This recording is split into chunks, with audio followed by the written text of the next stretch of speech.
everybody. I'm Emily Apollo. Welcome to my channel.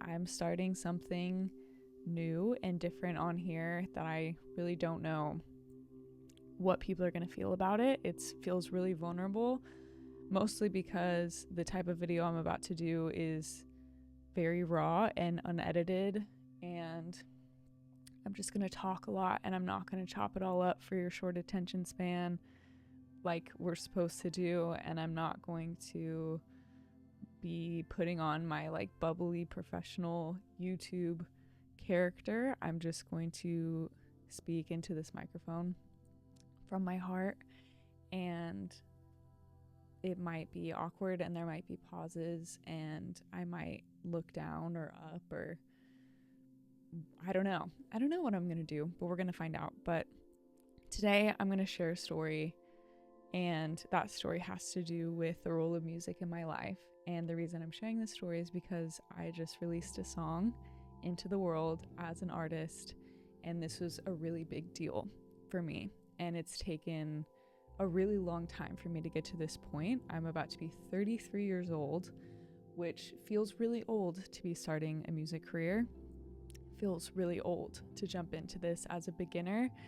And a lot has happened in my life to get me to the point where I felt ready to do this. And so I'm going to share a little bit about that because it's been a pretty wild ride.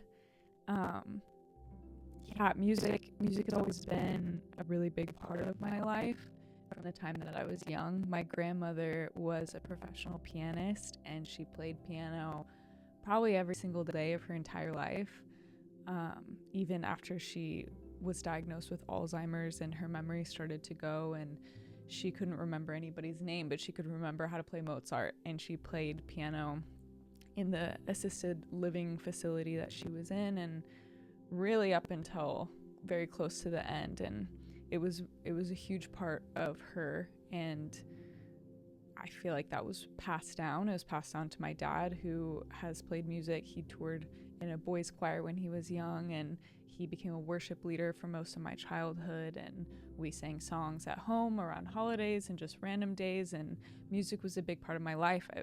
There was kind of a joke amongst me and my siblings that learning to read music was just as important when we were kids as learning to read words. We were all homeschooled when we were young, and I think I learned to read music around the same time on a recorder, that flute-like instrument, and I learned hot cross buns and some really basic songs and figured out how to read music. And then that became piano because of my grandmother was a big influence on us all to learn piano.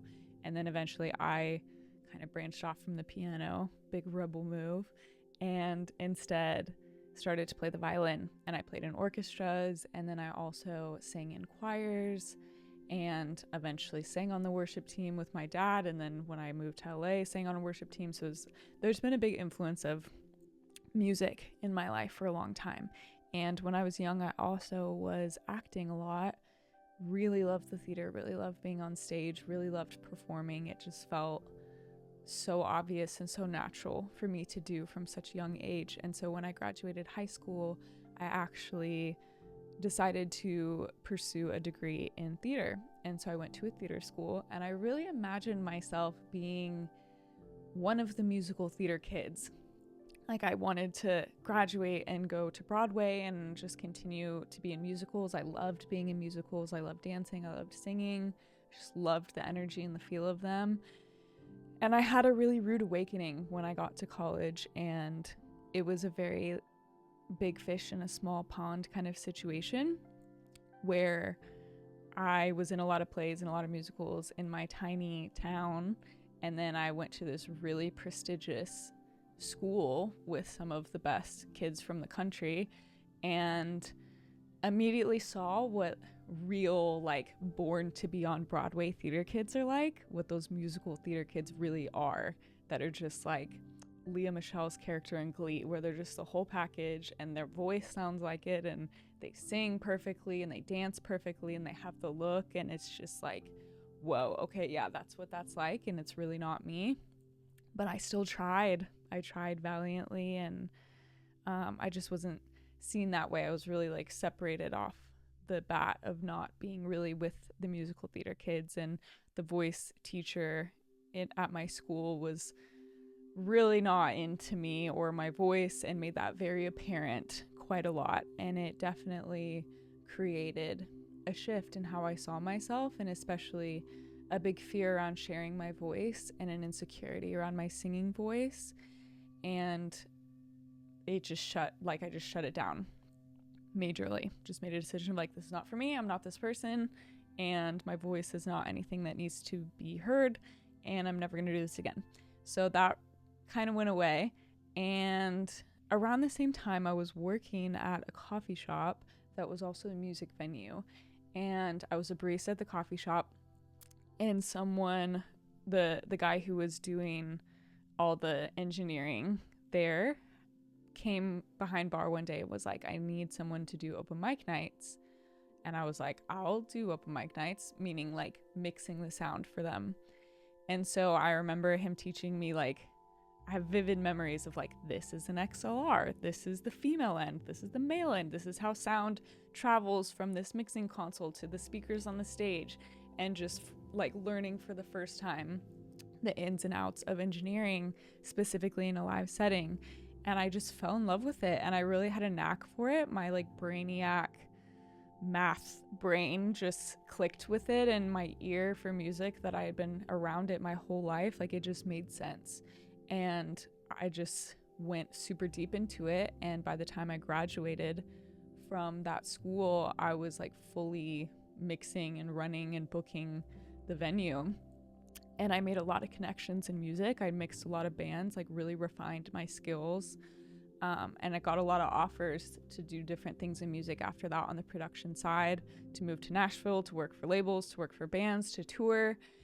But I had just gotten my degree in acting, and I was like, I want to move to LA and pursue this acting thing. And so I came to LA and worked as an actor for a lot of years, doing commercials and pilots that never got picked up, and all the typical things, just going out on auditions all over town, like the La La Land experience.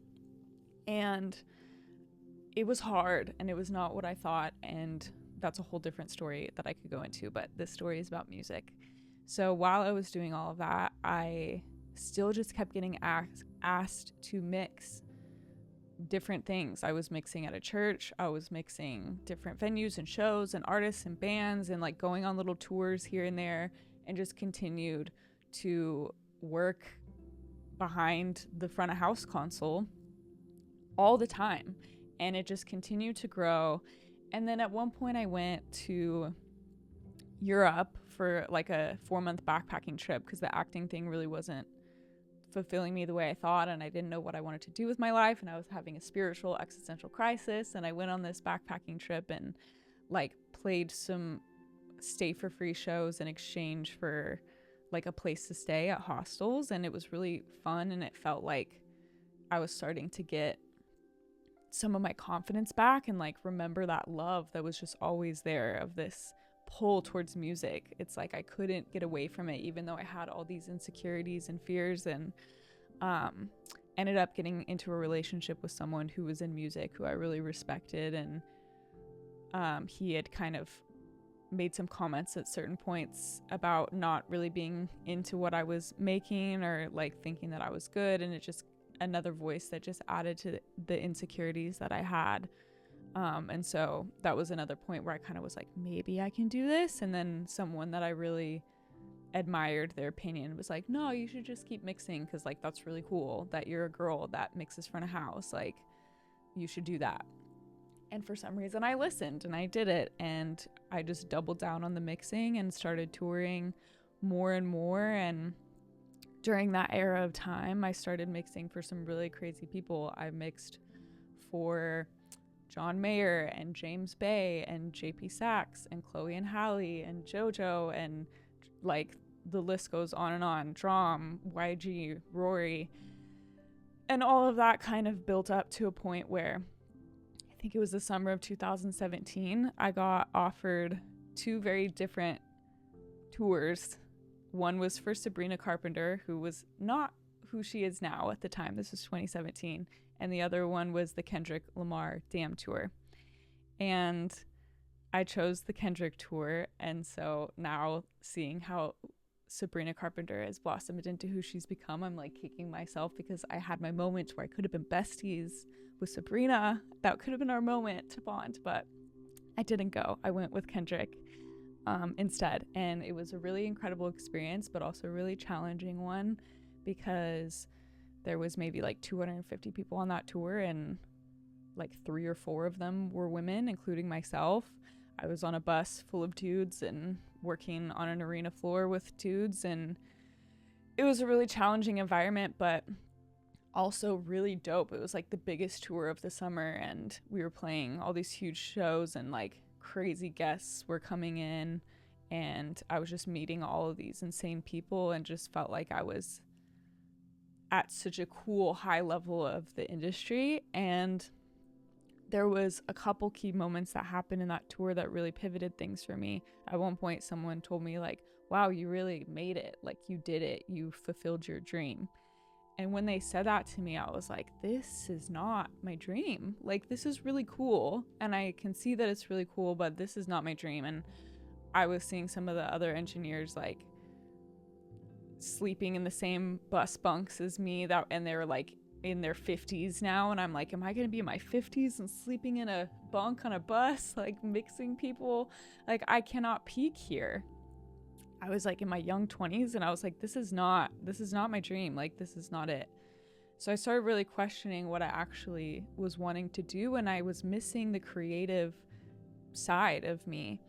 And I had a conversation that really stuck with me, quite a few on that tour, that really pivoted things for me. And one was with Kendrick's photographer, who followed him around all the time. And I asked him what he learned by being around someone so successful all the time. And he was like, Kendrick's commitment to his craft is just unlike anything else. Like, there's nothing more important to him. His level of dedication to being excellent at what he does is just completely unmatched.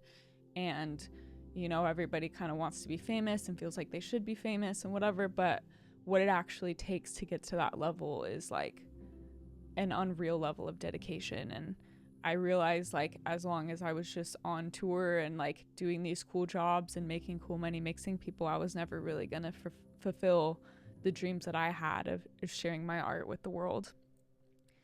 And so after that tour, I got offered a ton more crazy ones with huge names, and I turned them all down, and I was like, I'm done. This is my last tour. And it was, and I've honored that promise to myself, even though there's been really tempting offers since, and moments where I've been really financially challenged and like really thought about going back on the road. That was it for me. So then I was like, okay, what am I going to do? I would love to work in the studio, and just like now in hindsight, I can see myself just inching closer and closer towards the creative part of music, but still being so afraid and having such imposter syndrome that I'm like, I could never. And I was like, maybe I could engineer in studios where they're actually making the music, and that could be cool. And so I started doing like essentially like an unpaid internship at this studio in Los Angeles that was a Bob Clearmountain studio. He's a big engineer. He's done a lot of 70s rock and really famous things. And started like learning more about the studio process there, and like just started trying to get in that world as much as I could, and ran into a lot of obstacles along the way, kind of similar to how I did in my live career. There's not a lot of women in this industry. There's not a lot of women in music production whatsoever, both in the studio and on the road. And I've lost a lot of opportunities throughout my career because of that, for all kinds of different reasons, whether it's like I'm getting an offer to tour with a band of dudes and their wives don't want them on the road with a woman, or like an engineer in a studio doesn't want, like his girlfriend doesn't want him in the studio all day like working with a woman, which is understandable, but also really sucked to have that happen multiple different times in my career. And or like things like, oh, if we have a girl and everybody else is guys, and we have to get an extra hotel room because she can't stay in the hotel room with the guys, and then that's an extra expense. Like, just so many different reasons that I've lost opportunities over the years. But really was a challenge for me. And um, all that led up to the pandemic hitting, and all the work just kind of went away. And I was like, this is a good time to just pivot, I guess. I had been making social media content a little bit and like dabbling and just sharing some like wellness content on the internet. And so I really doubled down on that in the pandemic, and it kind of popped off on TikTok, and that's a whole different story. But that was another moment where I really started to pull away from music completely and just focus on something else. I got certified as a life coach, started coaching people, just posting a lot on social media and building kind of this wellness influencer coach brand that was going really, really well. And so that was like a big sidetrack for me for a while, but I just kept getting pulled back to music. And eventually, I don't even honestly remember exactly what the moment would have been that made me decide to do this, but at some point I just started like seeing more clues popping up in my life about music producers and like making beats, and it just seemed to make sense to me. I'm like, this is all my engineering skills and production skills merged with creativity and like having an ear for what music should sound like as a whole. And I started getting really interested in it. And one day I signed up for a class with 1500 Sound Academy, James Fauntleroy's academy for production. And I just instantly fell in love and could not stop making beats. Just like so obsessed with it, and literally still to this day. That was maybe like 2 years ago, and like the level of addiction to making beats has not stopped for me. Like I'm just so obsessed with making music, and it was like something just clicked and unlocked, and something inside of me that I'd suppressed for so long. I kept telling myself, you can't do this, you're not good enough. I'm working with all these really incredible like top of the industry people, and I'm comparing myself to them, and I'm like, I belong here behind this audio console. I cannot make music. I will never be as good as these people. It's too late. I'm too old. All the different excuses that came into my mind that just kept me away from it for so long. And in this moment when I finally decided that I can do it and I'm going to give that to myself, and I don't care if I suck, I don't care if I'm a beginner, I'm going to do this for me because I have to. I will literally die and explode if I do not do this. And it just was the best gift I could have ever given myself. So good. Like it felt incredible. I just wept like one day just over a MIDI keyboard and was just like, this is so fun. Just the craziest feeling. And so that just fueled me to just get nasty fast. And I just did it all the time, and like wasn't making money at it or anything, just like did it. And I went through so much life change, like really intense hardship, where like a breakup and grief and moving out of my house and having to move back into my parents' house, and like just really hit rock bottom. And there was days where I was so depressed where like I could not make it through the day if I did not sit at my computer and like make music. It was the only thing that was getting me through. It was the only thing that made me feel okay. Picking up a guitar and just like singing songs, like it was the only thing. And I feel like that's so cliche to say, but it was so true. And so then that just started kind of like, I started meeting people and they were feeling my passion. They were feeling how excited I was about it. It's all I wanted to talk about. I started showing people the beats I was making, and little by little that started getting me clients and production and getting me opportunities to make songs for people. And like as it unfolded, I just felt like, man, I'm natural at this. Like I'm really good at this, and it's really fun. And was just getting so much good feedback and just continued to pour more and more energy into it, and built a career producing music for other people, which is incredible. And I'm so grateful to be able to do that. And I hope that continues to unfold, and I can continue to take the ideas that people have in their head, these songs that exist in the mind, and help people bring that into something that you can stream online. Like that's just so cool to me, and I really love doing that for people. And yeah, I want to keep doing that, but there was like something on the way of doing that where I still was hiding from really sharing myself as an artist. And people would ask me like, are you an artist as well? And I'd say, no, I'm just a producer, I'm just an engineer, like whatever. And then I started DJing which was taking another little baby step towards performance and like sharing myself on stage with people and remembering that performer side of me from when I was a kid that I lost so long ago. And people started telling me, like, you're so engaging on stage when you're performing, like you really have the star quality. Have you ever thought about performing your own music or singing your own songs? And people just kept asking me about it, and I was like, nah, I don't do that. I don't want to do that. Still just feeling like that kid that just wasn't good enough. And eventually, as I was refining my taste with DJing, I was starting to understand like what my own music could sound like. And then I would start making beats and just have these little moments where all of a sudden I would just start singing something over it, just to like, as an extension of my producing. I was like, it's just like another instrument. Like, I lay down this thing on the MIDI keyboard, and then I lay down this thing with my vocal, put a lot of auto-tune on it because I'm afraid of my voice. And I'm like, oh, okay, that's like another instrument that I have at my disposal for making a song. And then I was in songwriting sessions where I would like write something, and then I'd be the one cutting the vocal, and then I'd be like, actually, that sounds pretty good. Like, maybe, you know, this is like, I could do this. And so baby stepping towards it and really discovering myself as an artist.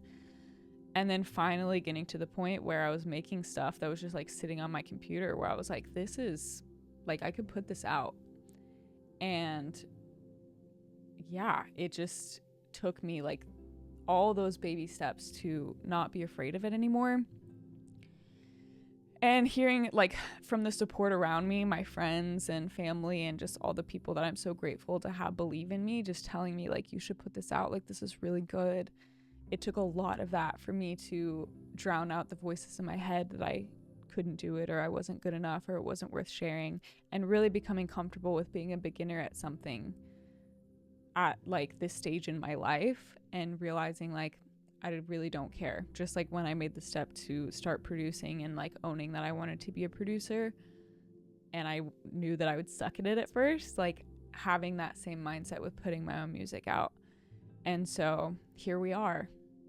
I put a song out, and it took me 33 years to get there, but we're here, and it just feels so right, and it feels so good, and I really just don't even care if people like it or listen to it. I mean, obviously I want that to happen, duh, and I'm putting a lot of effort into getting it in front of people, like making all these videos, so you should still stream it.